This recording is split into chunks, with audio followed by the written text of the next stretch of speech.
Assalamualaikum warahmatullahi wabarakatuh. Selamat datang di Aisyah Berkabar untuk sesi selanjutnya.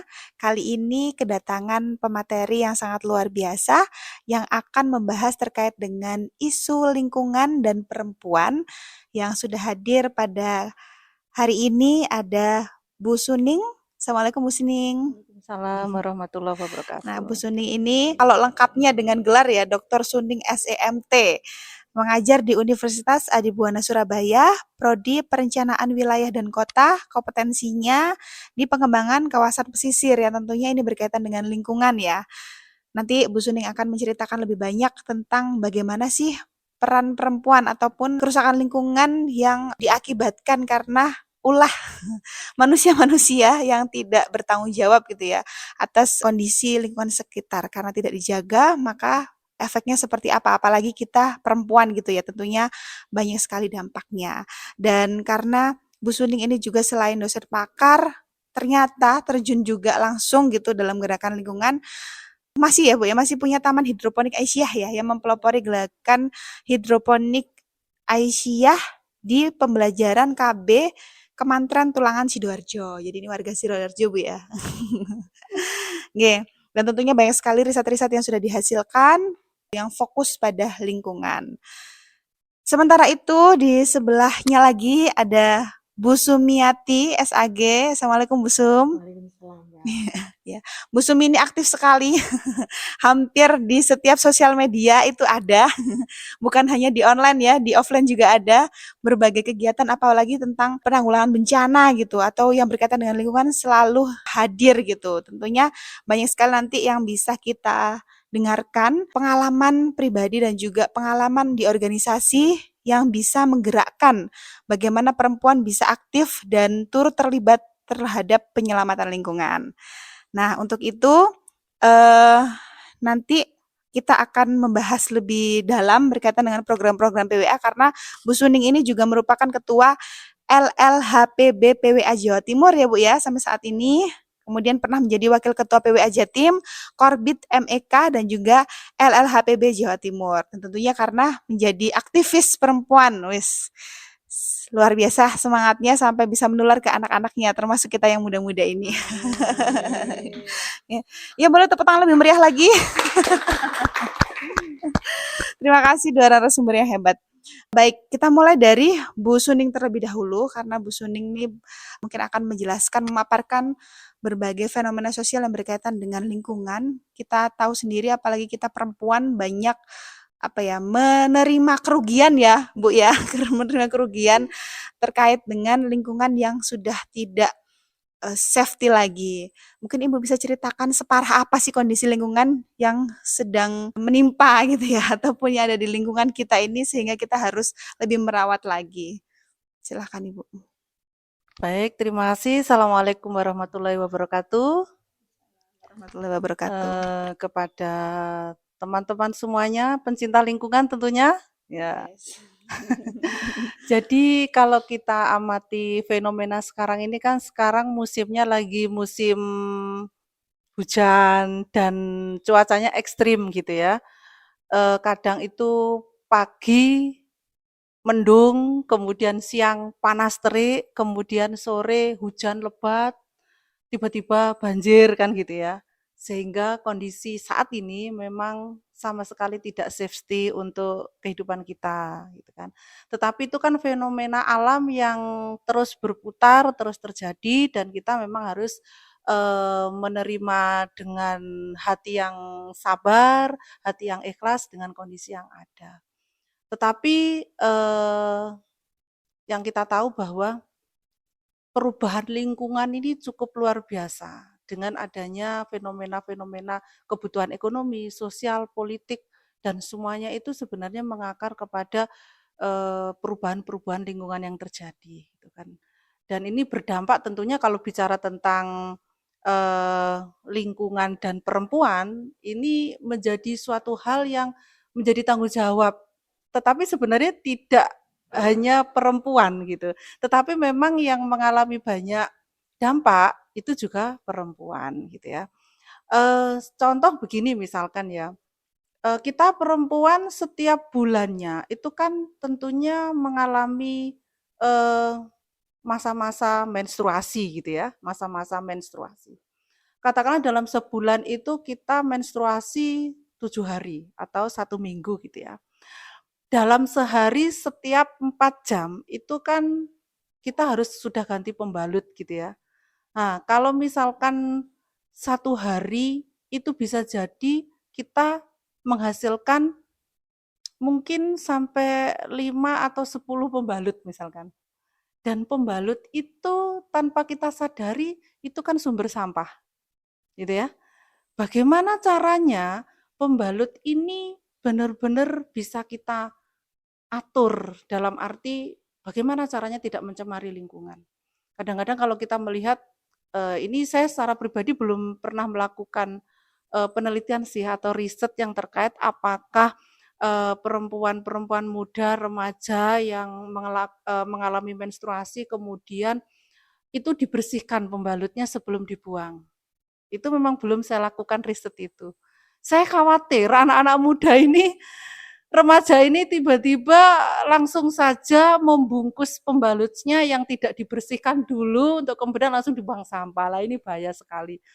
Bahaya sekali untuk menjaga kebersihan lingkungan yang pada dampaknya juga terhadap kesehatan.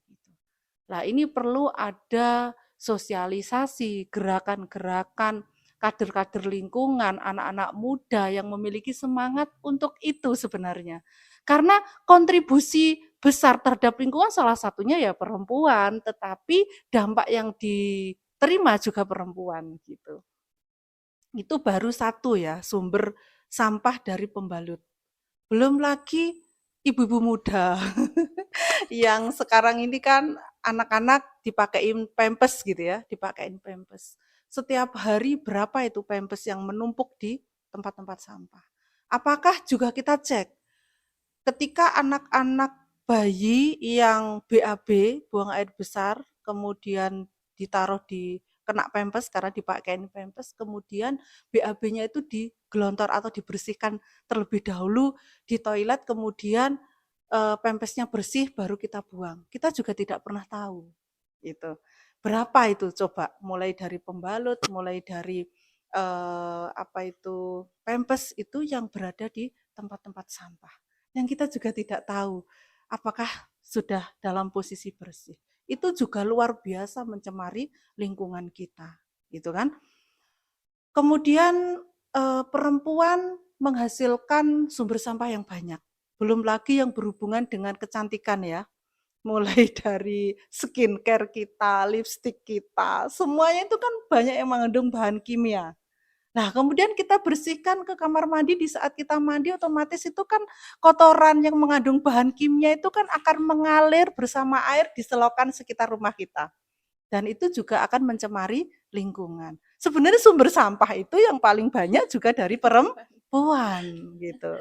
Seperti itu, diakui atau tidak ya gitu kan dari perempuan. Terus kemudian perempuan itu juga akan menerima dampaknya. Salah satu dampaknya apa? Ketika contoh misalkan selokan di sekitar rumah kita yang berasal dari sampah-sampah, limbah-limbah dari misalkan kita habis cuci piring gitu kan, makanan yang kita cuci di wastafel rumah kita, itu kan terkadang ya jelas masih ada nasinya, masih ada mungkin lauk-lauk yang ikut arus ke dalam air tersebut, kemudian masuk ke dalam selokan di sekitar rumah kita, dan itu kan akan mengundang banyak lalat dan seterusnya ya. Nah, dan tidak kita sadari juga bahwa lalat itu bisa jadi menghinggapi makanan baru yang akan kita makan dan seterusnya. Kan kita tidak pernah nyadari itu, kemudian kita makan masuk ke dalam perut kita, akhirnya kita bisa diare, kita bisa juga gatal-gatal dan seterusnya. Nah, apalagi misalkan ibu hamil, nanti pengaruhnya terhadap janin, nah itu banyak sekali. Sehingga pengaruh-pengaruh lingkungan ini memang harus sejak dini itu kita ajarkan kepada anak-anak kita, saudara-saudara kita, bagaimana yuk kita peduli terhadap apa yang ada di rumah saja, paling sederhana saja. Bangun tidur, kita katakanlah membersihkan rumah ya dengan nyapu gitu ya, membersihkan rumah. Kemudian sampah itu coba bisa nggak kita sendirikan. Oh ini sisa nasi-nasi, sisa sayur-mayur, kita taruh di satu kresek sendiri. Oh ini yang satunya adalah botol-botol, kita taruh di kresek sendiri. Sehingga ketika meskipun dibuang di satu box sampah di depan rumah kita, tetapi dari kita sebenarnya sudah dipisah-pisah. Sehingga nanti bagian pengambil sampah yang pada akhirnya di TPST ya, di TPST itu para pekerja yang ada di TPST itu sudah enak, sudah sangat membantu bahwa ini sudah disendirikan. Sisa-sisa nasi, sayuran itu nanti sudah ada tempatnya sendiri. Karena nanti biasanya akan ada yang ngambil untuk dipakai untuk pakan ternak ataupun yang lainnya. Bahkan kalau TPST tempat pengelolaan sampah terpadu itu sudah ada usaha magotnya, itu biasanya sisa-sisa sampah organik itu bisa dipakai untuk bahan makannya magot. Nah, sehingga semuanya sebenarnya sudah tertata dengan bagus di sistem pengolahan sampah di negara kita. Hanya saja memang kesadaran setiap masyarakat, baik perempuan, laki-laki, anak, itu memang harus terus dan terus digalakkan. Karena itu merubah perilaku itu tidak segampang membalikkan telapak tangan gitu ya. Tetapi harus terus menerus karena kebijakan pemerintah sudah sangat banyak sekali yang berhubungan dengan bagaimana cara mengelola lingkungan, terutama yang berhubungan dengan sampah, misalkan gitu ya. Jadi sangat-sangat berdampak sekali ya, sampah maupun lingkungan yang buruk, yang tidak bersih itu terhadap perempuan dan anak. Karena yang berhubungan dengan perempuan dan anak, seorang perempuan kalau tidak bisa menjaga lingkungannya atau terdampak dari kerusakan lingkungan, itu berhubungan dengan seorang perempuan harus melahirkan, kemudian nanti akan bisa terinfeksi terhadap anaknya, kemudian setelah anak lahir itu bagaimana merawat mulai dari memandikan, memakaikan popok dan seterusnya yang itu juga menghasilkan sampah. Jadi terus-menerus seperti lingkaran setan itu. Ini harus diselesaikan dari mana, dimulai dari mana dan semuanya memang harus saling berkolaborasi gitu kan seperti itu.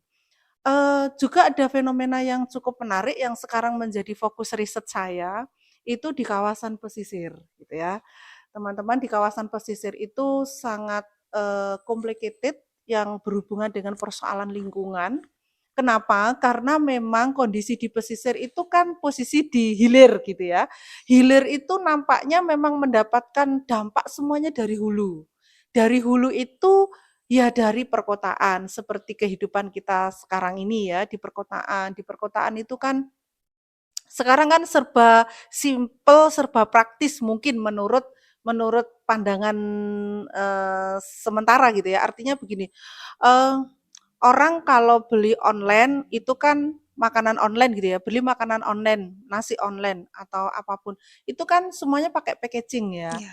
Nah, packagingnya itu bisa jadi pakai kardus yang itu memang bisa dijadikan sebagai sampah, itu bisa dijual gitu kan. Tapi kadang ada yang pakai styrofoam yang memang tidak bisa diolah gitu kan, atau kadang pakai plastik gitu kan yang juga tidak bisa diolah.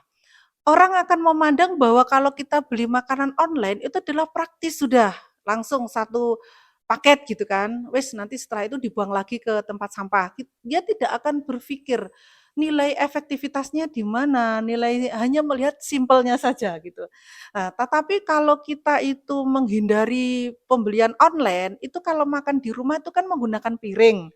Piring itu dari bahan yang apa itu kaca, itu bisa kita cuci kembali, kemudian bisa dipakai lagi, kan begitu sehingga ramah lingkungan. Tapi kalau beli online itu kan semuanya serba praktis dan belum tentu itu bisa diolah. Itu sebenarnya merupakan salah satu sumber sampah yang dihasilkan oleh masyarakat kekinian, apalagi Gen Z ya.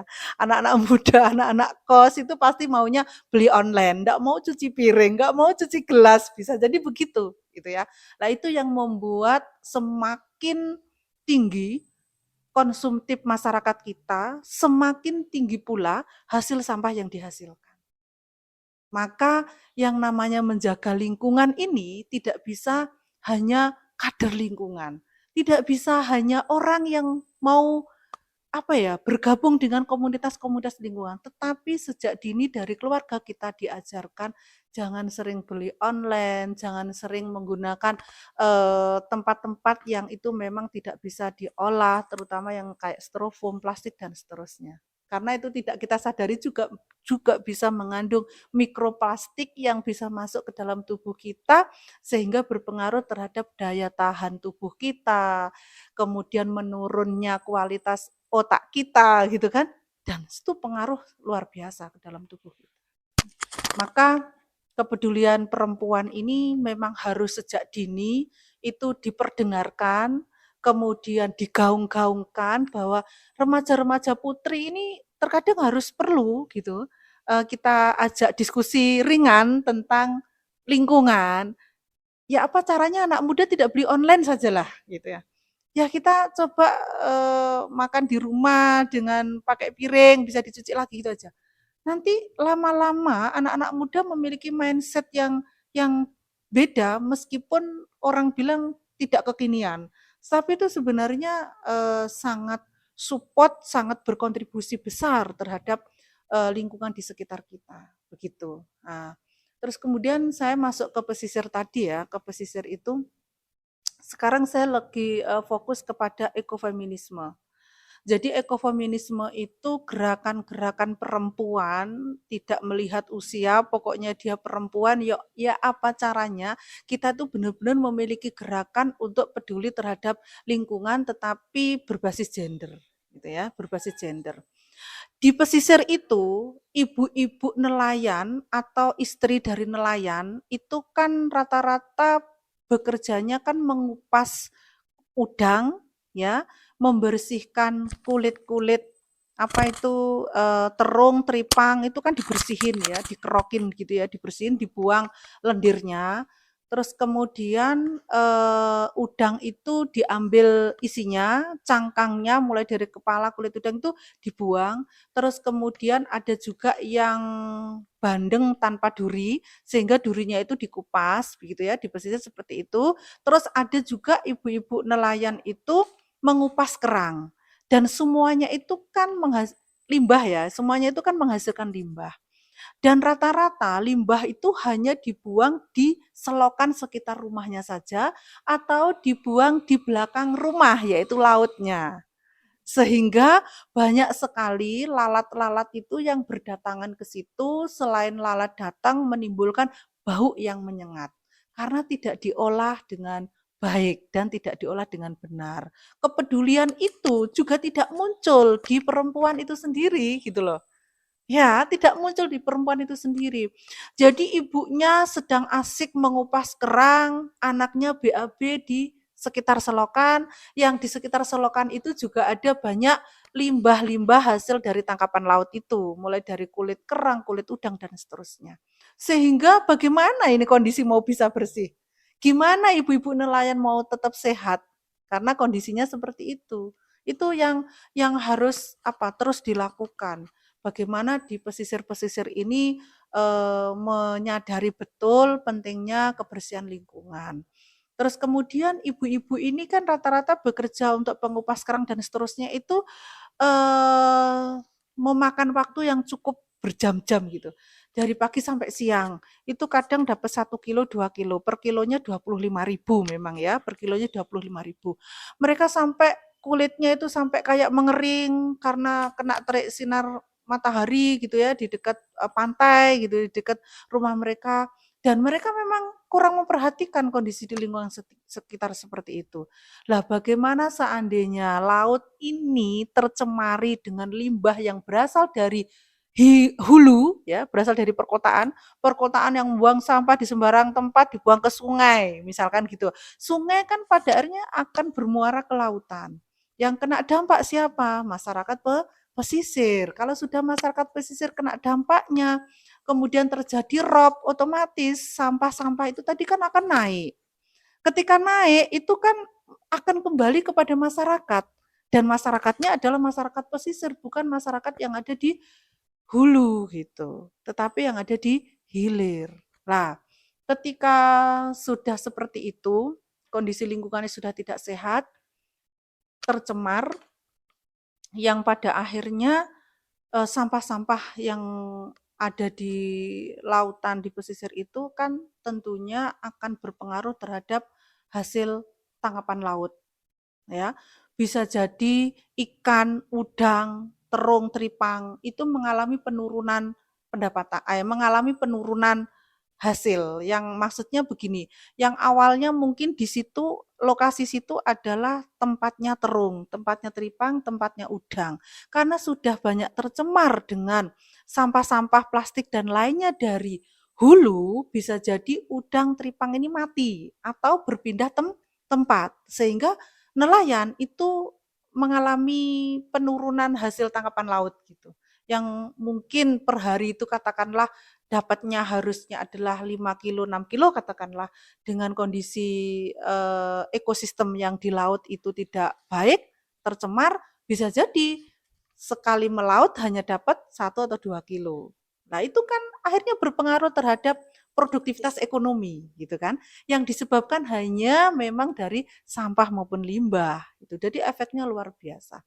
Kemudian ibu-ibu yang biasanya itu kupas kerang, kemudian kupas kulit udang, karena nelayannya itu hasilnya turun, otomatis ibu-ibu ini juga tidak bisa bekerja optimal gitu kan, sehingga pekerjaannya perempuan di pesisir itu juga mengalami penurunan yang disebabkan oleh suaminya atau bapak-bapak nelayan yang lainnya itu menghasilkan ikan yang sedikit gitu sehingga menurut itu efeknya luar biasa. Jadi sampah yang tidak terkelola dengan baik, lingkungan yang tidak terkelola dengan baik, akhirnya akan menciptakan produktivitas ekonomi menurun gitu kan. Selain produktivitas ekonomi menurun, selain memang hasil tangkapan lautnya itu sedikit, juga dipengaruhi oleh kesehatan mereka yang karena dampak dari lingkungan yang buruk tadi. Jadi banyak yang diare, ya, banyak yang gatal-gatal. Terus kemudian selain itu apa ya? Mereka itu ini apa kayak semacam selain gatal, diare itu ada kemarin itu beberapa masyarakat itu juga kayak semacam pusing gitu, pusing yang terus-menerus itu apa namanya? Yang terus-menerus itu apa? Migren. Bukan migrain, yang Vertigo. vertigo. Vertigo. Nah, yang seperti itu, yang berputar-putar itu. Juga jadi dampaknya justru sampai segitunya loh, karena pengaruh dari pusing itu kan banyak ya. Pengaruh dari pusing itu banyak ya. Salah satunya adalah memang dipengaruhi oleh kondisi makanan yang tidak sehat. Jadi lalat itu cukup banyak di sana karena dipengaruhi oleh memang limbah yang berserakan yang tidak terolah dengan baik. Sehingga dari temuan-temuan saya itu, kemudian saya mencoba untuk melakukan uji laboratorium dari limbah ya, dari limbah hasil tangkapan laut ini, kemudian saya uji ke laboratorium, ternyata memang mengandung mikroplastik. Lah, limbahnya mengandung mikroplastik. Terus kemudian ikan, udang, dan seterusnya juga mengandung mikroplastik. Kalau sudah mengandung mikroplastik, otomatis kan tidak bisa dilakukan dengan gampang atau mudah treatmentnya. Kenapa? Karena lautan itu kan tidak bisa terkendali ya, karena dengan luasan lautan yang sebegitu susah untuk dikendalikan dalam arti seluas itu, maka harus dimulai dari mana agar lautan ini tidak bisa mengandung mikroplastik. Karena ya memang sudah dari hulu ke hilir yang sudah bercampur menjadi satu. Maka yang perlu dilakukan adalah bahwa perempuan dan anak, dan dalam hal ini adalah keluarga gitu ya. Hal-hal kecil saja tetapi kontinu dan rutin bisa dilakukan adalah bagaimana ketika mereka itu dari sumber sampah di keluarganya itu tidak dibuang saja ke selokan, tidak dibuang saja ke lautan, itu sudah sebuah upaya yang luar biasa ketika dilakukan oleh secara rutin setiap satu rumah tangga. Nah, jadi gerakan bersama untuk tidak membuang sampah dan limbah di selokan maupun di belakang rumah yaitu di lautnya itu sudah merupakan gerakan yang luar biasa untuk mengurangi agar laut pesisir di sekitar rumah mereka itu tidak tercemari. Meskipun kontribusi itu tidak hanya dari rumah yang ada di sekitar pesisir, tetapi memang dari hulu. Tetapi setidaknya kan sudah mengurangi begitu. Lah ini harus linier konsep ini dengan perkotaan, ya, dengan perkotaan, yaitu konsep bagaimana di perkotaan ini betul-betul bisa mengurangi sumber sampah gitu kan dengan cara memilah sampah gitu, dengan memilah sampah dan juga limbah-limbah lainnya. Makanya kami di mahasiswa perencanaan wilayah dan kota itu pernah ke pesisir yang itu apa mangrove Wonorejo Surabaya, pesisir mangrove Wonorejo Surabaya. Itu ternyata per hari sampah yang masuk ke dalam hutan mangrove itu perharinya adalah 2,2 ton, itu minimal. 2,2 ton. Dan ketika diidentifikasi, itu memang sampah-sampah plastik bertuliskan PT Unilever gitu ya. PT Unilever, terus orang tua dan seterusnya. Karena di situ kan ada sampah plastik dari Rinso, dari Molto, kemudian kopi dan seterusnya ya.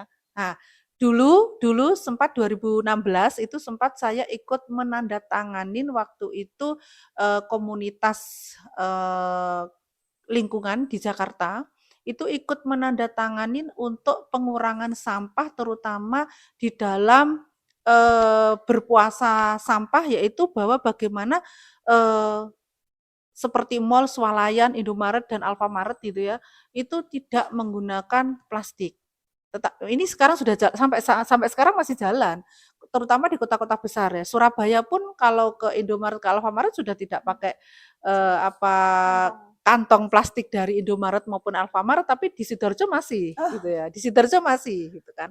Di Sidoarjo ya ditanya, ini pakai kantong plastik apa enggak? Kalau pakai kantong plastik ya bayar 200 kan gitu. Tapi kalau di Surabaya hampir semuanya sekarang sudah tidak pakai kantong plastik gitu kan.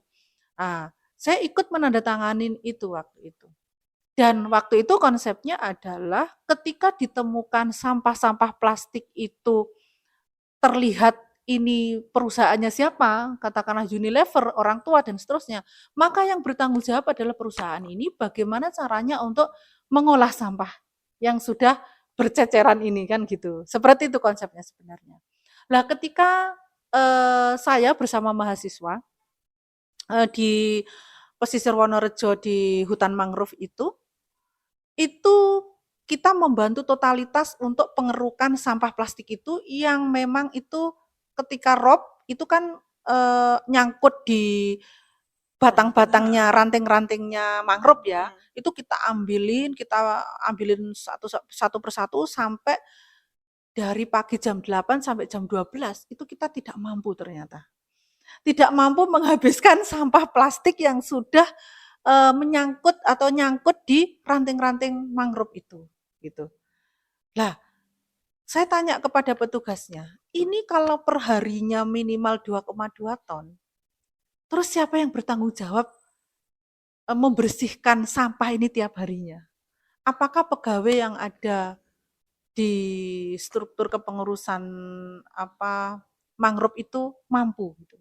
Ternyata mereka hanya menunggu para relawan yang setiap harinya itu selalu ada memang. Dari berbagai perguruan tinggi, dari sekolah-sekolah, dari lembaga-lembaga sosial gitu kan. Mungkin nanti LLHPB nggih. Yeah. LLHPB monggo silahkan bisa ke sana menjadi salah satu partner yang mau membersihkan apa itu sampah plastik yang ada di Wonorejo itu. Ternyata memang tidak mampu. Jadi mahasiswa aja dari pagi sampai jam 12 sudah ngos-ngosan nggak mampu karena saking banyaknya sampah yang masuk ke sana. Ketika saya tanya, apakah ada bantuan dari perusahaan, misalkan Unilever, orang tua ataupun yang lainnya di dalam hal pendanaan untuk membantu bagaimana mangrove ini tetap bisa hidup tanpa diganggu oleh sampah, gitu kan? Ternyata awal-awal saja. Awal-awal saja mungkin kalau awal-awal saja ya sesuai dengan komitmen dan peraturan pemerintah waktu itu ya, bahwa perusahaan industri yang menghasilkan sampah yang tidak bisa diolah harus menyediakan tempat atau teknologi pengolahan sampah atau limbahnya.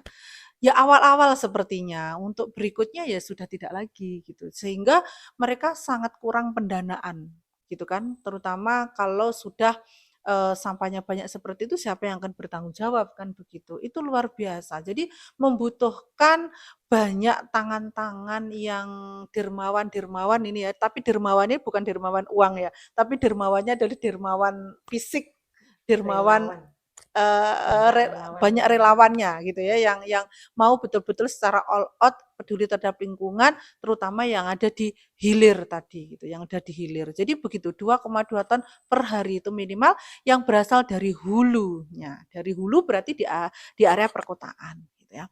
Padahal berhubungan dengan lingkungan ini ya, efeknya sebenarnya tidak hanya sekedar kesehatan dan seterusnya ya, tetapi banjir yang terjadi di perkotaan kita, di lingkungan kita sendiri itu tidak serta-merta bahwa itu memang banjir yang disebabkan oleh kondisi alam, memang hujan dan seterusnya ya. Itu memang memang kondisi alam, tidak bisa serta-merta seperti itu sebenarnya. Kenapa terjadi banjir? Ya karena memang di perkotaan kita itu tidak tersedia resapan-resapan air yang cukup memadai ketika air hujan itu turun gitu. Sehingga ketika air hujan turun itu tidak bisa menyerap ke dalam tanah secara baik tetapi langsung mengalir ke permukaan yang menyebabkan itu banjir dan langsung ketika sudah turun hujan makanya sampai lama menggenang dan seterusnya karena tidak ada aliran yang langsung bisa mengalirkan air itu ke dalam tanah secara baik. Nah, selain itu memang tidak didukung dengan kondisi drainase kita yang sesuai dengan standar. Sebenarnya sudah sesuai dengan standar pembangunan ya untuk tingkat kedalaman drainase dan seterusnya. Akan tetapi ketika kita amati, kita telusuri, kita teliti, drainase di kita itu adalah drainase yang sudah penuh dengan lumpur, sudah penuh dengan sampah, sudah penuh dengan banyak hal gitu kan. Sehingga air itu tidak bisa ketika terjadi hujan itu tidak bisa mengalir dengan baik, itu yang kemudian menyebabkan banjir. Terutama gorong-gorong di sekitar kita setiap pembangunan gitu kan. Kemudian mal-mal di kita juga semakin meningkat pembangunannya, tetapi belum tentu mereka memiliki sumur resapan dengan baik. Sehingga sangat complicated gitu ya persoalan-persoalan lingkungan itu penyebabnya gitu. Yang pada akhirnya dampaknya luar biasa kepada masyarakat kita dan kita baru apa ya istilahnya baru merasakan kalau sudah terjadi gitu loh. Kita tidak bermitigasi terlebih dahulu. Harusnya kan dilakukan mitigasi di saat perencanaan pembangunan itu betul-betul sesuai dengan speknya, sesuai dengan kriterianya, sesuai dengan syaratnya gitu kan. Setelah perencanaan itu oke, disetujui, kemudian dibangun, itu harus sesuai dengan planningnya perencanaan. Jangan sampai pembangunan yang dilakukan itu tanpa mengikuti perencanaan. Yang terjadi memang begitu. Perencanaan itu banyak sekali hanya dijadikan sebuah dokumen pemerintah gitu kan, tetapi pada saat implementasi itu banyak sekali yang tidak sesuai dengan dokumen itu. Sehingga kalau sudah terjadi bencana itu baru berpikir, baru berpikir ini yang salah di mana sih? Coba cek perencanaannya sesuai apa enggak? Oh ternyata perencanaannya sesuai, dokumen RT RW-nya sesuai, dokumen KLHS-nya sesuai, tetapi apakah betul di saat pembangunan fisik itu sesuai gitu kan. Jadi antara perencana dengan antara kontraktor atau yang membangun itu sebenarnya harus sama. Ya, harus sama itu artinya para kontraktor itu harusnya melihat dokumen perencanaannya. Jadi tidak hanya asal membangun tanpa ada dokumen perencanaan terlebih dahulu atau jangan mengurangi daripada spek yang sudah direncanakan. Yang dikhawatirkan kan mengurangi dari spek yang direncanakan sehingga akibatnya akan mengalami kerusakan dan seterusnya. Begitu seterusnya yang terjadi di lingkungan Banyak kita itu sekali ya seperti Bu itu. ya. Memang ternyata kalau disimpulkan ini, apalagi kita sedang berbicara dengan pihak perempuan ya, karena audiens dari Aiswara Aisyah kebanyakan adalah perempuan. Nyatanya kerusakan lingkungan itu bukan hanya dialami kebanyakan oleh perempuan, ternyata pelakunya juga perempuan. Dan banyak hal-hal yang mungkin perlu diedukasi lagi. Kita perlu banyak bantuan dari berbagai stakeholder untuk bisa menyelesaikan kasus ini dan mungkin kita bisa beralih ke Busum, Busum sepertinya udah greget ya. Banyak masalah yang sebenarnya Aisyah bisa hadir gitu ya. Busum ya, tadi sudah dijelaskan oleh Bu Suning bahwa adanya permasalahan-permasalahan itu timbul karena tidak adanya perencanaan, kurangnya mungkin pengawasan dan lain-lain yang sebenarnya kita bisa manage itu dengan baik. Dan mungkin Bu Sum sekarang bisa menyampaikan mungkin Bu berkaitan dengan gerakan Aisyah sebagai organisasi perempuan dan cukup tua di Indonesia ini, kiranya untuk mengantisipasi, mengatasi berbagai kerusakan lingkungan ini agar tidak terlalu berdampak atau terhadap perempuan itu seperti apa? Monggo Bu Sum. Ya, terima kasih. Terima kasih Mbak Rina, Mbak Suning. Semakin siang ternyata semakin menambah energi. Mulai dari pagi kita sudah banyak berbicara tentang hal yang terkait dengan lingkungan dan sampah ini. Tentu yang paling mendasari kita adalah kebetulan saya diamanai di Ketua Lembaga Lingkungan Hidup dan Penanggulangan Bencana, ada 2 poin penting yang dimana diamanahkan kepada kami di Aisyah ini ada lingkungan dan kebencanaan. Tentang lingkungan tadi sudah banyak dampaknya dibicarakan oleh Mbak Suning, begitu juga Quran kita sudah menjelaskan di surat 17 Al-Isra ayat 16 bagaimana kerusakan di muka bumi ini adalah karena ulah kita semua gitu. Nah, ini kita sudah bahasa saya darurat sampah, darurat bencana. Kita sudah harus move on. Move on dalam arti apa? Coba kita cek kembali, apakah selama ini gerakan-gerakan kita itu sudah memitigasi tentang kebaikan lingkungan yang ada pada diri kita.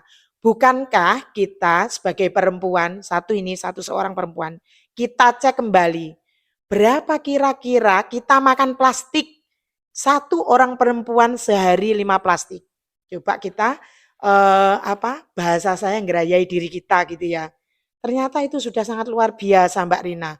Jadi satu orang perempuan itu bisa merampok plastik 5 kantong plastik. Kita cek kembali, peraturan sudah dibuat, misalnya di kota Surabaya sudah dibuat bagaimana kalau kita berbelanja harus membawa kantong sendiri. Namanya kita juga di Aisyah namanya bisa dilakukan untuk memitigasi kalau belanja ya bawa plastik, bawa tas sendiri gitu, bukan dari plastik.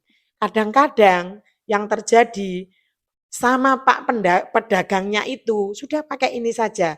Kalau dihitung ada tahu, ada tempe, ada sembarang kalir, ikan semuanya pakai plastik. Ternyata kita itu juga mengkonsumsi plastik satu orang itu bisa 5. Coba kemudian kita punya namanya Green Aisyah. Green Aisyah itu ada 2 momen penting, Green Ramadan dan Green Idul Fitri. Dan itu luar biasa konsumsi sampahnya. Gimana caranya lembaga lingkungan hidup ini melakukan tracking? Tracking kita bisa melalui media sosial kita yang kita punya. Kemudian selain melalui media sosial kita titip sama para pendakwah, para pemangku kebijakan, para media penerangan dakwah kita untuk melakukan mitigasi awal bahwa ketika kita melakukan sholat Id juga membawa tempat sajadah sendiri, tidak menggunakan tempat yang ditinggalkan atau bahkan membawa surat kabar. Saiki wis nggak ada surat kabar, tapi kita membawa sendiri itu ya. Itu yang bisa kita lakukan. Di Green Idul Fitri itu kita menghimbau juga di masjid-masjid kita itu tidak perlulah kita itu pas melakukan buka bersama. Ternyata buka bersamanya itu bukan memakai gelas warisan orang tua kita. Harusnya memakai ini nih. Pas di tempat depan saya ini ada. Ini sudah bagus. Jadi di tempat live kita pada siang hari ini di UMM tepatnya RPC gitu. Rumah Baca Cerdasnya UMM gitu. Saya Malik Fajar. Saya langsung masuk, nanti tak lihat. Begitu saya masuk, saya langsung videokan. Saya memang sengaja membuat reel, nanti berapa orang yang akan melihat gerakan-gerakan kita itu. Memulainya dari sini. Begitu masuk seret, sudah semuanya sudah tertata, ada tempat sampahnya juga gitu. Ini adalah hal yang kita gerakkan. Kemudian selain dari Green Idul Fitri dan Idul Adha itu tadi, kita lombakan. dan lomba itu masih bisa kita lihat siapa pemenangnya. Saya tidak membayangkan dulu itu Madura Raya yang mana Madura ini sangat sulit untuk diedukasi, ternyata melalui video-video itu, melalui lomba-lomba itu kita bisa mengedukasi. Kita punya juga selain dari pemilahan sampah ini ada Jumat berkah dengan sedekah sampah.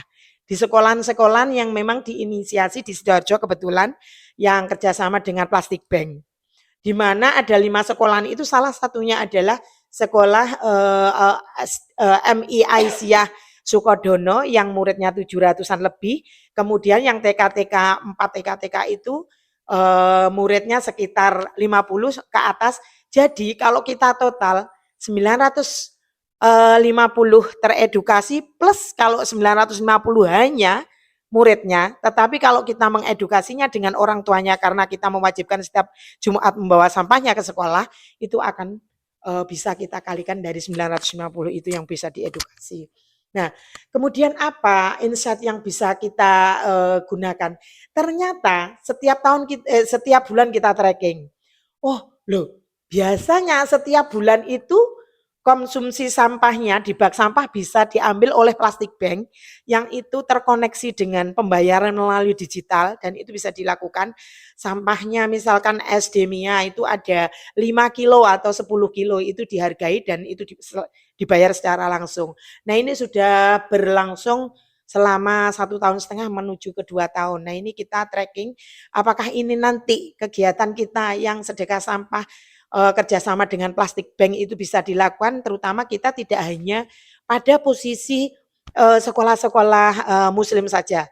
Kami ingin mengembangkan itu juga di sekolah-sekolah di luar muslim, misalkan di SD Petra seperti itu. Ini menjadi kegiatan dan gerakan Aisyah yang kita lakukan di sekolah-sekolah mengenai pilah sampah. Jadi mengedukasi anak-anak mulai dari rumah hingga sekolah itu menjadi sangat penting. Karena itu apa yang sudah dilakukan oleh Aisyah dengan tanda petik Green Ramadan dan Green Idul Fitri itu menjadi penting. Nek wayah Green Ramadan di masjid-masjid, di rumah-rumah, ya jangan sampai tadi kegirangan konsumsi sampah sampai satu orang iso lek dihitung 5 sampai 10. Jangan ya Dik, bahasanya gitu. Jangan ya Dik ya gitu ya. Jadi kita memulainya dari situ. Jadi sudah beberapa kali kita lakukan itu. Nah, selain dari pemilahan sampah di masing-masing sekolah, Mbak Rina, juga pemirsa semuanya, Aisyah kita yang tangguh di 38 kabupaten kita, terutama di Jawa Timur, alhamdulillah sudah ada lembaga lingkungan hidup Aisyah ini secara menyeluruh, alhamdulillah di tahun ini. Kami memang mentargetkan 38 kabupaten kota karena kita itu ring fire yang selalu dilewati bencana dan kita harus kita harus bercengkrama dengan mesra dengan bencana ini, bukan menjadikan kita justru gugup lek wayah terjadi duar kayak Semeru kemarin ya. Dan ini peran serta tentang 2 hal tentang lingkungan dan kebencanaan ini menjadi isu kita di Aisyah Jawa Timur. Nah, terkait dengan Green Idul Fitri dan Green Ramadan, selain kita itu memberikan ini takjil juga buka puasa sekaligus nanti pada saat Ramadan itu sudah minim sampah, maka itu menjadi habitnya ibu-ibu Aisyah kalau rapat sekarang harus bawa tumbler. Kalau tidak membawa tumbler otomatis bingung perkara minum. Karena kita hanya menyediakan air isi ulang. Saya termasuk yang paling ada busum. Ada busum itu nanti mesti harus membawa tumbler. Nah, terkait dengan itu kebetulan Bu Ketua kami Bu Rukmini itu juga sangat mensupport banget tentang kegiatan lembaga lingkungan hidup ini, juga disediakan gelas-gelas warisan orang tua kita. Mari sama-sama kita buka kembali warisan orang tua kita yang berupa piring juga gelas itu kita buka kembali. Mari kita optimalkan. Nah, itu ya. Jadi 2 isu itu lingkungan dan kebencanaan itu menjadi tugas kita sampai nanti di 2027. Kalau tadi pagi kita ngajinya dengan BMKG, Keren kan, ada La Nina, ada El Nino, namanya asik-asik gitu. Cuacanya jenenge El Nina dan El Nino gitu ya. Karena yang menemukan itu adalah mereka-mereka yang disebut gitu ya. Jadi kegiatan ini di kami juga ada program ngaji lingkungan, ngaji tematik juga, termasuk pembicaranya kemarin dengan pakar dari ITS sekaligus yang menjadi pendampingnya dari Mbak Suning ini. Ini adalah kolaborasi yang kita lakukan. Oh iya, begitu juga kami sudah melakukan aksi terkait dengan Hari Sampah Nasional, melakukan kegiatan bersama-sama dengan komunitas sungai yang waktu itu langsung rampok sampah di pesisir Sungai Kenjeran. Ya, juga ada kerjasama kami yang sudah selesai untuk memilah sampah ini. Sampah-sampah ini akan diambil oleh bank sampah induk yang ada di Surabaya. Kalau Surabaya ini tentang pengolahan sampah, kebetulan saya RT. Jadi saya ini RT 6 Peneleh RW 4 Kota Surabaya, yang di RW itu ada 6 RT. Saya kebetulan di RT 6. Sepertinya saya sebenarnya sudah capek ya, karena RT-nya itu RT yang tidak berganti-ganti gitu. Saya sudah capek untuk ngurusi perkara ini ya, perkara lingkungan, termasuk yang di tingkat RT. Kita memang harus berada di sana. Teman-teman ketika melakukan kegiatan KKN, kita optimalkan untuk peduli tentang lingkungan itu. Kebetulan untuk mengurai sampah dari 1 RW 4 ke 6 RT itu 2 hari sekali, bahkan dari Pak Men, bahasa saya yang tungkah sampah itu juga mengumpulkan dan memilah Mbak Rina. Dia ada tambahan yang kemudian dilakukan karena sampah yang berupa plastik atau botol itu dikumpulkan untuk diuangkan di rumah sampah atau tempat pemilahan sampah Kota Surabaya. Nah, kemudian apalagi yang dilakukan oleh Aisyah ini, kita juga melakukan recycle tentang baju. Kita sudah harus memulai green fashion. Green fashion kita seperti apa? Bagaimana kemudian Aisyah menjadi kingmaker, kekuatan untuk melakukan mitigasi di tingkat kebencanaan dan lingkungan ini. Kalau kita belum selesai di internal kita sendiri. Misal ini, kalau setiap ada acara itu harus ganti kostum. Kostumnya itu loh masih. Jadi kalau saya memakai rompi kebesaran saya ini, saya tidak pernah ganti-ganti di dalamnya. Bahkan saya sering nyeletuk begitu ya. Mari Bu, kita itu sudah harus puasa, kita harus sudah green fashion. Ya apa caranya mengurangi tidak setiap kegiatan kita berganti dengan fashion kita gitu ya. Nah, terus yang berikutnya termasuk memilah-milah baju seperti itu juga sudah mulai kita gerakkan melalui kantor layanan lazisnya punyanya Aisyah itu di setiap tahun. Ketika Ramadan kita juga ada bazar yang bisa recycle itu diberikan kepada teman-teman sekitar atau Aisyah Training Center. Kebetulan kita punya rumah besar atau kantor yang menjadi unggulannya Aisyah di Pasuruan begitu. Kita melakukannya di situ. Nah, yang tergres adalah miladnya Aisyah yang kemarin itu. Kita juga membagi 1.000 bibit pohon atau tanaman yang didistribusikan di 38 kabupaten kota. Nah, saat ini saya lagi checking untuk sudah seberapa tanamannya itu di tingkat daerah-daerah. Kemudian selain itu juga kita melakukan itu pada saat COVID. Pada saat COVID itu jika kerjasama juga untuk memitigasi tentang lingkungan kita supaya juga tidak abrasi, karena waktu itu Malang termasuk yang longsor Batu itu, kemudian Kabupaten Probolinggo, kita melakukan mitigasi benar di sana itu apa yang harus bisa kita lakukan gitu ya. Penanaman itu harus kita lakukan mulai dari hulu sampai hilir gitu. Ini sudah ada 43.000 yang kita distribusikan mulai dari Kabupaten Tulungagung, Pacitan, kemudian Kabupaten Blitar, Lamongan, kemudian Tuban, juga di Gresik. Nah, ini akan terus kita lakukan 5 daerah lagi nanti kita ulik untuk melakukan penanaman pohon karena itu dari sisi lingkungan. Nah, kalau yang dari sisi kebencanaan kita juga punya kerjasama dengan BPBD Provinsi. BPBD Provinsi ini adalah yang memberikan stimulus kegiatan-kegiatan mitigasi kebencanaan, edukasi tentang kebencanaan, bekerja sama dengan BPBD Provinsi tentang satuan pendidikan aman bencana di lingkungan sekolah. Kita kerjasamanya membuat profil atau fasilitator-fasilitator di tingkat daerah yang itu ada di sekolah juga ada LHPB-nya di masing-masing sekolah. Ada 100 fasilitator Satuan Pendidikan Aman Bencana. Kenapa ini kita lakukan? Karena Aisyah itu punya amal usaha pendidikan TK itu wakeh, ribuan. Ada 40.000 kalau dihitung khusus Surabaya saja kalau saya tracking ada 73 amal usaha pendidikan di tingkat TK. Kalau satu sekolah saja 50 kali 73 sudah berapa? Kan ribuan ya. Jadi mengedukasinya mulainya dari situ Mbak Rina. Kita punya fasilitator-fasilitator di tingkat daerah. Itu untuk yang SPAB, Satuan Pendidikan Aman Bencana. Selain itu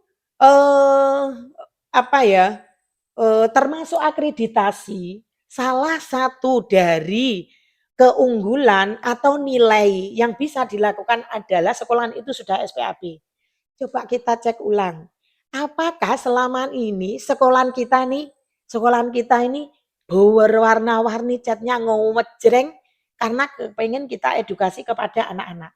Sudahkah kemudian kita berpikir baunya cat punya pengaruh enggak sama anak-anak?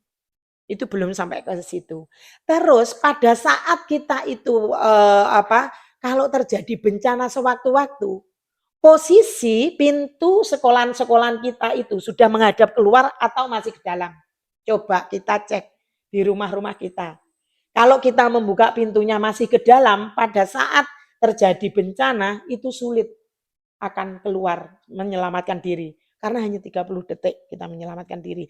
Nah itu note buat TK-TK kita karena ketika rawan bencana seperti Tulungagung kemarin terjadi banjir itu kena semua separuh gitu ya. Itu sudah mulai menjadi pemikiran kita, bangunan-bangunan yang ada di Indonesia terutama yang amal usahanya Aisyah ini sudah tangguh belum sama bencana begitu. Nah, terus yang di berikutnya, yang paling grace tentang hemat energi. Ini saya lagi di depan kamera ini lampunya ada 2 dan saya juga panas banget begitu ya. Jadi sudahkah kita itu melakukan mitigasi atau hemat energi? Kita cek ulang ya. Coba berapa kita membayar listrik selama ini? Nggak pernah ngecek toh, karena sudah dibayar sama bapaknya misalnya begitu. Nanti cek ulang. Sebenarnya konsumsi dalam rumah tangga kita tentang hemat energi itu seperti apa? Satu yang bisa kita lakukan, sudahkah lampu kita memakai LED gitu ya? Sudahkah kita mematikan lampu kalau kita tidak memakainya? Atau kalau sudah sore langsung mau mengkrong ruang tamu jebret, yang depan juga seperti itu. Nah, itu juga sudah harus dicek kembali. Kalau di amal usaha di sekolah-sekolah juga harus dimatikan. Berapa konsumsi kita yang terutama di AC misalnya. Terus pemanas air. Masak kita gitu. Kulkas kita ada berapa? Sama anak-anak buka tutup enggak itu? Konsumsi itu. Terus sudahkah kita mencabut colokan kalau kita itu punya HP jumlahnya 4 dinyalakno semua di chargernya itu HP-nya wis diangkat, chargernya tetap nempel. Nah, itu juga sudah harus dikurangi. Sudahkah kemudian di diri kita ini selain mengurangi hemat energi itu mau selama ini lek titik-titik keluar ngono pakai sepeda motor apa jalan kaki? Ya jujur memang menyakitkan, tapi kalau kita sudah memulai untuk melakukan itu, mari kita mempergunakan apa yang Allah berikan ini berupa kaki. Ora titik-titik ya terus gawe sepeda motor greng. Itu juga sudah hindarilah kalau bisa jalan kaki. Kalau memang diperlukan bisa memakai angkutan umum seperti Sehat Tempuh hari ini alhamdulillah lancar, bisa nge-zoom, bisa ngaji neng ngene ngarepe di dalam bis. Itu cuma dari Surabaya ke Malang hanya 1 jam. Ini sudah ngirit banget gitu ya. Artinya apa? Itu sudah harus mulai kita lakukan. Terus apalagi yang perlu kita lakukan? Enggak bolak-balik itu tadi ya, enggak bolak-balik gaya sepeda motor, harus memakai angkutan umum. Sudahkah kemudian kita itu juga melakukan kegiatan di setiap kegiatan saling mengingatkan seperti tadi saya tampil itu bolak-balik Mbak Rina dan itu enggak boleh lupa. Kalau ada yang lupa ya resikonya mbuh nyileh apa piye ngono ya. Terus akhirnya ya itu terus-menerus kita lakukan. Kalau di respon bencana, Aisyah sudah melakukan kegiatan bencana ini tentang fasilitas untuk layanan dapur umum Mbak Rina. Karena yang terdampak kemarin waktu di Semeru itu ada 8 wanita hamil yang harus menyelamatkan diri sampai sakit, kemudian kita itu menolongnya gitu ya. Sampai menolongnya karena rumahnya juga sudah hanyut. Kemudian kita Aisyah berkolaborasi dengan MDMC yang ada di Lumajang itu melakukan mitigasi, mencarikan tempat tinggal sampai melahirkan. Begitu melahirkan sampai bojone ya dikei penggawean. Begitu bojone dikei penggawean, anaknya juga diuruskan akte kelahirannya. Bar diuruskan kelahirannya sampai sekarang anaknya disekolahkan di TK Aisyah. Nah, keren tuh Aisyah. Keren Muhammadiyah dan Aisyah ini ketika melakukan itu all out gitu ya. Tidak hanya pada sisi ketika mak jedar ya harus ditulung kabeh. Ibunya melahirkan itu malah waktu itu operasi. Ya apa iki carane operasi? Bagaimana biayanya? Nah, kemudian karena kita juga punya rumah sakit yang banyak di Jawa Timur, ada 7 rumah sakit itu masih bisa melakukan koordinasi bekerja sama dengan pemerintah agar ketika melahirkan itu aman. Sehingga bayinya juga sehat, orang tuanya juga diurusi sama kita-kita. Kita juga punya dampingan UMKM yang di sana yang ada 200 UMKM juga yang diselamatkan untuk melakukan kegiatan-kegiatan setelah semua barang-barangnya hanyut, tidak punya pekerjaan. Nah itu Muhammadiyah juga melakukan di sana. Alhamdulillah TK-nya berkembang dengan baik, muridnya juga banyak. Nah itu sepintas yang sudah dilakukan oleh Aisyah. 2012 sebenarnya MDMC itu lahir ketika Kelut itu meletus. Nah itu kemudian Muhammadiyah langsung terhentak untuk melakukan mitigasi itu di saat itu ketika Gunung Kelut itu ada, kemudian lahirlah MDMC. Jadi hal-hal seperti itu kita kolaborasi di 2000 setelah COVID itu makin kita kuatkan di Lembaga Lingkungan Hidup dan Penanggulangan Bencana ini di Aisyah Jawa Timur ada juga kelompok jamaah tangguh Aisyah, 100 jamaah tangguh Aisyah di Kabupaten Tulungagung yang sering terjadi banjir juga, gempa juga sering karena beririsan dengan Pacitan juga Trenggalek. Jadi beberapa daerah itu menjadi penting. Yang tergres adalah adanya kegiatan mitigasi juga bagaimana Aisyah resilient, ada 113 ibu-ibu Aisyah yang berkumpul Aisyah Siaga Camp yang dilakukan di lerengnya Kelut kemarin.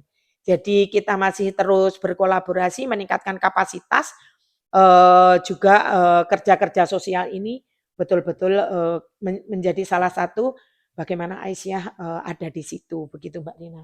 Ya. Luar biasa, terpesona saya, programnya banyak. Itu yang mengerjakan siapa Bun? Ini yang mengerjakan ya ibu-ibu Aisyah yang ada di daerah. Termasuk yang untuk checking menanam itu tadi Mbak Rina ya. Saya menawari teman-teman Nasiah juga nanti untuk yang sedekah sampah itu bisa dilakukan di sekolah-sekolahnya Aisyah. Kita mau melebarkan di 2026, kira-kira mana yang siap. Kalau NA kan juga punya TK, itu nanti bisa berkolaborasi untuk yang gerakan pilah sampah itu sampai menjadi berkah gitu. Oke. Gitu. Kira-kira penonton gimana nih, sudah mulai terinspirasi penonton online dan offline? Ya. Di sini Kami ada harapkan nanti penonton yang online sama offline ini selalu ada insight yang bisa kita lakukan. Oh iya yo, ternyata kita itu konsumsi itu. Oh iya, pesan moralnya juga kepada seluruh ibu-ibu, juga kepada remaja putri, calon ibu-ibu yang sangat luar biasa, sudah memulailah untuk menjadi seorang ibu yang smart, yang green gitu ya. Tidak melatih anak-anaknya nanti untuk konsumsi popoknya yang sangat luar biasa itu tadi ya. Kalau bisa zamannya saya tetap memakai yang ada juga yang dijual secara online itu pakai yang Nasiah punya yang dari Banyuwangi itu untuk popok pembalut itu ya yang bisa dicuci lagi. Begitu juga edukasi sama anak-anaknya itu. Titik-titik langsung dipakai pampers. Kalau masih pada area yang terdekat dan ada yang mengawasi, diajari masuk kamar mandi. Itu ajaran orang tua kita. Supaya anak-anak juga terjaga kesehatannya, tidak ruam di kulit-kulitnya itu. Gitu Mbak Rina. Jadi pada orang tua yang punya mantu, mohon mantunya juga diingatkan untuk melakukan kegiatan mulai hal-hal yang itu menjadi hal yang penting buat kita. Harus ngiling nih mantu supaya tidak sering-sering sopi-sopi gitu ya. Kalau sopi-sopi kata Mbak Suning tadi, sopa-sopi begitu ya. Akhirnya banyak sampahnya yang belum terurai gitu Mbak Dina. luar biasa sekali. Boleh tepuk tangan dong yang ada di sini. Yang di rumah juga boleh tepuk tangan. Karena sebenarnya kalau ngomongin tentang lingkungan dan perempuan ini banyak sekali, apalagi kita bertemu dengan narasumber yang tepat ini. 1 jam tuh kayaknya nggak cukup, padahal tuh idealnya 1 jam kayaknya untuk podcast ini, sehingga mungkin pembahasan ini kita bisa adakan part selanjutnya ya. Ya, betul. Part selanjutnya saja, ataupun next time nanti kita ada sesi khusus lagi untuk membedah topik yang spesifik sehingga bisa langsung tahu bagaimana menyelesaikan dari kerusakan lingkungan pada topik-topik isu yang lebih spesifik tersebut. Nah, termasuk insight-nya Mbak Rina, kami akan melakukan tracking jumlah-jumlah. Kami akan melakukan tracking di jumlah-jumlah yang kami sebut tadi. Sudah berapa sekolahan yang SPAB, itu saya kepingin alamat juga nama-namanya sekolahan itu. Kami akan mengkolek data itu, nanti LPPA, supaya kita di terakhir kegiatan atau amanah menjadi di lingkungan ini ada warisan buku yang bisa kita wariskan. Warisan literasi, green literasi terkait dengan kebencanaan dan lingkungan ini kita punya. Hal-hal baik yang sudah kita lakukan, kemudian kita baca ulang, kita baca kembali, ini menjadi kegiatan dan jumlah tadi yang saya sebut ingin menjadi sebuah tulisan. Saya masih ingat LPPA yang dulu ketika saya menjadi koordinator Majelis Ekonomi, 38 kabupaten kota punya profil UMKM di 38 kabupaten kota yang mengerjakan adalah teman-teman LPPA. Saya masih punya bukunya itu dan itu satu-satunya buku yang bisa menjadi warisan untuk pimpinan pusat profil lengkap dengan jumlahnya itu ke pimpinan pusat Majelis Ekonomi. Dan gerakan Aisyah GLHA, gerakan Lumbung Hidup Aisyah itu 4 kali berturut-turut dipegang oleh Jawa Timur. Mempertahankan ini sangat luar biasa. Pertama Tulungagung yang menjadi jawaranya, kemudian Kediri, kemudian Kabupaten Blitar, kemudian mana itu Kabupaten Jember yang paling gres. Kita juga punya kelompok taninya. Kalau pemerintah sekarang mau sustainable untuk kegiatan pertanian, maka membidik ketahanan pangan ini bisa kolaborasi dengan 15 OPD yang ada di Jawa Timur dan kita lagi membuat kolaborasi itu menjadi lebih kuat begitu di Jawa Timur. Nanti kita perdalam lagi. Kayaknya banyak masih yang perlu kita eksplor ya Bu ya, sekaligus menjadi inspirasi gerakan bagi perempuan gitu. Jadi kalau ngomongin Ibu Aisyah tuh bukan hanya ibu-ibu yang hanya ngurusin aktivitas domestik ya, tapi di ranah publik dan kontribusinya ternyata luar biasa untuk masyarakat, bisa langsung menyelesaikan problem-problem apalagi utamanya dalam kasus ini tentang lingkungan. Nah, untuk mengakhiri ini Bu, karena tak terasa sudah lama ternyata memang pakar semua jadi ngomongnya banyak semua ini. Saya baru satu pertanyaan udah langsung keluar semua ilmunya. Nah, untuk itu saya pengen masing-masing nanti memberikan closing statement. Bu Suning dulu mungkin bagaimana kiranya yang harus dilakukan oleh perempuan agar ini kan sudah ada banyak gerakan apalagi dilakukan oleh perempuan juga, tapi masalah iklim atau krisis lingkungan ini tak kunjung selesai. Untuk mempercepat itu bagaimana nih agar bisa semakin disemangati nih para perempuannya agar masalah di lingkungan sekitar ini cepat mereda atau selesai gitu. Monggo Bu. Luar biasa Aisyah sudah melakukan banyak gerakan ini ya. Banyak gerakan dan memang semuanya harus berkolaborasi. Jadi kalau komunitas-komunitas atau organisasi-organisasi sosial seperti Aisyah, Muhammadiyah, NU maupun yang lainnya, itu semuanya memiliki keinginan kuat untuk bergerak cepat gitu ya, untuk mengatasi persoalan-persoalan lingkungan, nanti semuanya akan menjadi benar-benar green. Lah ini seperti Aisyah yang sudah dilakukan, itu tidak bisa untuk kemudian hanya Aisyah saja kan gitu ya. Harus berkolaborasi lagi dengan perguruan tinggi lainnya yang di mana di situ sebenarnya juga kelompok-kelompok akademik ini ya akademisi ini memiliki keinginan kuat juga untuk di situ. Hanya saja sepertinya masih jalan sendiri-sendiri gitu loh Bu ya. Masih jalan sendiri-sendiri. Lah ini memang harus terus dikolaborasikan. Kemudian memang Gen Z sekarang ini kan harus betul-betul kita libatkan Bu ya dengan NA ya NA bergabung berkolaborasi dengan Aisyah, terus kemudian bergabung dengan mahasiswa-mahasiswa yang ada di beberapa perguruan tinggi itu untuk sama-sama melakukan gerakan aksi di lingkungan gitu kan. Karena memang persoalan sampah itu tidak akan bisa selesai. Semakin bertambah jumlah penduduk, sampah yang dihasilkan juga semakin bertambah. Namun mitigasi itu bisa dilakukan dari sumber sampah, terutama di rumah tangga. Sejak dini anak-anak kita juga harus selalu diajarkan bagaimana menempatkan sampah pada tempatnya. Anak-anak remaja putri dan lain sebagainya harus selalu kita libatkan di dalam hal-hal yang bersifat sosial. Karena begini, kadang itu kita khawatir Bu Sumi. Kita zamannya sekarang ini betul-betul kita all out untuk melakukan aksi-aksi khususnya lingkungan karena ini LLHPB gitu ya, aksi-aksi lingkungan. Terus kemudian kalau anak-anak kita, generasi kita kalau tidak kita libatkan, nanti khawatir kalau kita nanti sudah tua umur 70 gitu ya misalkan, apakah masih ada anak-anak kita yang juga seperti kita saat itu gitu loh. Nah, kadang kita kajian di Aisyah aja anak-anak makanya harus diajak gitu ya. Anak-anak saya terutama itu mulai sejak kecil saya di Aisyah yo ketika ada rapat, ketika ada apa di kampus selalu saya ajak gitu. Biar dengan sendirinya nantinya di saat menjadi sudah remaja ataupun sudah berkeluarga itu dulunya itu ternyata seperti ini loh pentingnya gitu. Sehingga pelibatan semua aspek pelibatan semua komunitas itu benar-benar harus kita kuatkan di situ agar yang menjadi persoalan-persoalan itu bisa kita selesaikan secara bersama, bukan sendiri-sendiri. Karena persoalan yang ada itu juga munculnya itu juga dalam bentuk sendiri-sendiri yang membentuk sebuah kelompok atau komunitas, maka penyelesaiannya juga tidak bisa sendiri-sendiri tetapi harus melalui sebuah komunitas atau organisasi. Next selanjutnya nanti kita bisa lebih spesifik tentang riset yang berbasis lingkungan gitu kan.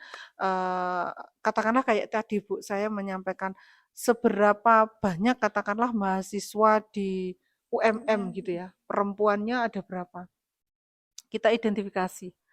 Ketika setiap 1 bulan mengalami menstruasi, bagaimana mereka kita wawancarai, bagaimana cara membuang Pembalut. pembalutnya. Yang benar. Nanti kolaborasinya Gitu ya. dengan fikih Nah, perempuan, itu gitu. cara membersihkannya juga supaya dia juga safety Ya, dari oh, sisi fisiknya ya, begitu. nah, itu bisa dilakukan. Contoh sama nanti lanjut setelah Kajian tematik.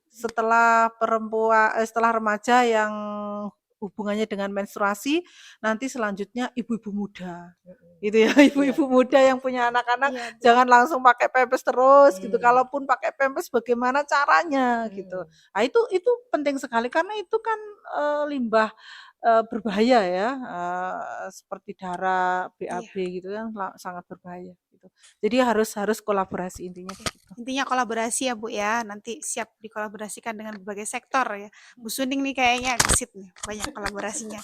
Monggo Bu Suning closing statement-nya. Ya, keimanan tidak pernah lupa bagaimana seseorang melakukan kegiatan lingkungan dan kebencanaan ini menjadi kekuatan dan jihad kemanusiaan yang terus kita gaungkan. Mari bersama-sama, jangan menutup kegelapan, jadilah cahaya.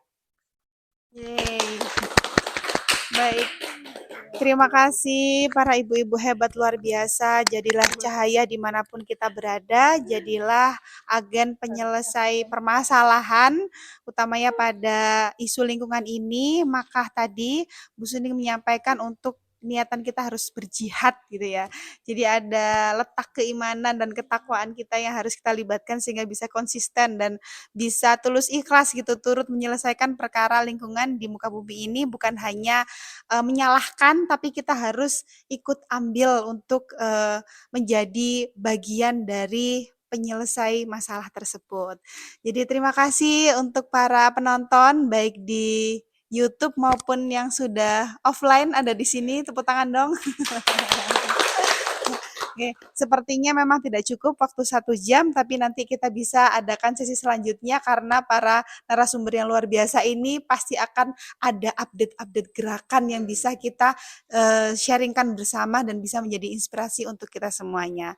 Untuk itu saya Maharina pamit undur diri sebagai host gitu ya, mewakili dari LPPA PWA Jawa Timur, dan juga semoga bisa menghadirkan podcast-podcast lainnya yang lebih menarik untuk mengupas dari berbagai isu. Jadi akan banyak isu-isu lainnya yang akan kita bahas. Untuk itu dalam podcast kali ini kita bisa akhiri dengan wassalamualaikum warahmatullahi wabarakatuh. Waalaikumsalam warahmatullahi wabarakatuh. Terima kasih. Sehat selalu.